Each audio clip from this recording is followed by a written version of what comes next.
Hello everybody and welcome back to another Gran Turismo 7 money method video, and in today's video I'm going to be showing you guys a money tune that I have made for this car right here, and that is the Porsche 911 GT3 R 992.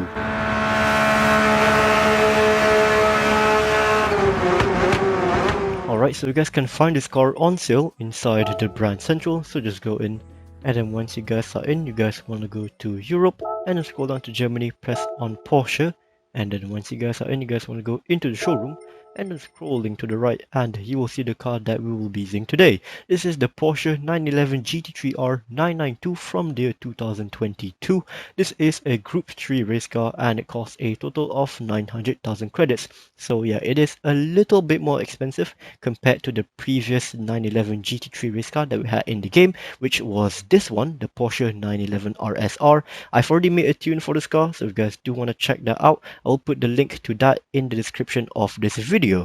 Before we continue, if you guys are enjoying the video so far, be sure to drop a like on the video and subscribe to the channel if you guys haven't already. It helps me out a lot and I would really appreciate it. So yeah, anyways, here is the tune. As you guys can see, this is a 700 pp tune. So starting off with the tires, we are going to be using racing hards. Make sure you guys do have a set of intermediate tires and heavy wet tires, because we might need them for the race that we're gonna do. And then for the suspension setup, here it is. I am gonna go through this quite quickly, so feel free to pause the video so you guys can copy this one by one. And then moving on to the differential gear, so here is the differential gear setup. So yeah, there you go, there's that. And then moving on to the aerodynamics. For the downforce, 700 to the rear, 350 to the front. ECU, full control computer, upper adjustment 70%. For the ballast, 41 kg. Bus positioning is going to be -19. Power sector is going to be 95%. For the transmission, fully customizable racing transmission, so make sure you guys are using the racing transmission for this one. And then for the manual adjustment, here it is. So yeah, there we go. And then moving on to the turbocharger, that is going to be the high RPM turbocharger. And then all the way down here for the brakes, the front rear balance, I like having it at +3. Now let's take a look at the performance of this car real quick. 524 horsepower and the torque is 329.0 foot-pound of torque, and the weight is 2,846 pounds. In kilograms, that is a total of 1,291 kilograms. So for this race, the difficulty is going to be set to easy. The race we are going to be doing today will be in Europe, and then over on the left side over here in France, 24 hours of Le Mans, and right here you will see the event that we are going to be doing today. This is the World Touring Car 700. This is an endurance race and it lasts for a total of 30 minutes long. It does have tire and fuel consumption, and this race right here also has random weather, so it might rain or it might not on a random lap, so make sure you guys do have a set of intermediate tires and wet tires just in case if it does rain or not. Alright, it is time for me to walk you guys through on what I've done in this race right here when it comes to the strategy. Also, just a little heads up, the footage I'm showing you guys right here, the way the race plays through might be a little bit different compared to your own race, and that's because this race right here has random weather. So it might rain or it might not on a random lap. So because of that, the result of each race and also the way the race plays through might be a little bit different from one another. Anyways, so if you guys take a look at my fuel map at the start of the race, I have set to fuel map 1, which is at full power, and this car right here on fuel map 1 can push out a total of 3 full laps. And then for the other fuel maps like fuel map 4, you can push out a total of 4 full laps, and on fuel map 6 you can push out a total of 5 full laps. So yeah, as you guys can currently see though, at the start of the race I'm going to be running the car on fuel map 1, which is at full power, and I'm going to be keeping the car on fuel map 1 all the way until I have to pit to refuel. And also make sure you guys do keep an eye out on the weather radar. Fast forward to the end of lap number 3, so this is when I'm going to be entering the pit lane, and taking a look at my weather radar, it looks like a bit of rain is going to start hitting the track soon.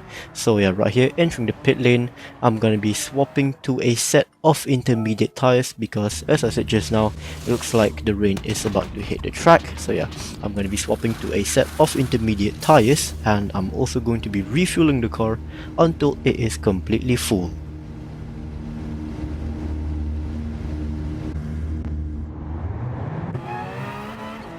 And right here when I exited the pit lane, I'm going to be changing my fuel map to fuel map 4. Fast forward to the end of lap number 4, so this is when I'm going to be entering the pit lane again already, because if you guys take a look at my weather radar, the rain has already went away, so the rain didn't really last that long, it didn't rain that much, so yeah, the track is still mostly dry, and yes, ignore my terrible pit lane entry here, I completely messed it up. So since the track is mostly dry still, I'm gonna be swapping to a set of racing hard tires, and I'll also be refilling the car until it is completely full.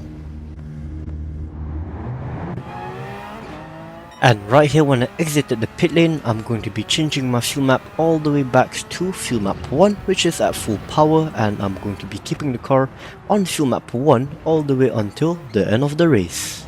Alright, now let's talk about the penalties that can ruin your clean racing bonus for this race right here. So there is only one, and that is if you pass under a yellow flag. So if a yellow flag ever comes up, don't do anything silly, don't get a penalty from the yellow flag, and you and your clean racing bonus should be good.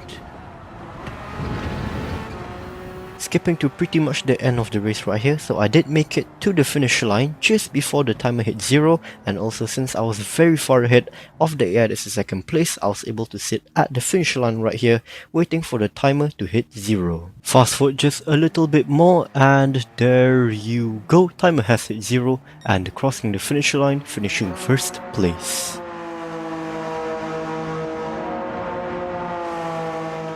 And here is the payout. There we go, got my clean racing bonus, and this is the time it took for me to complete the race.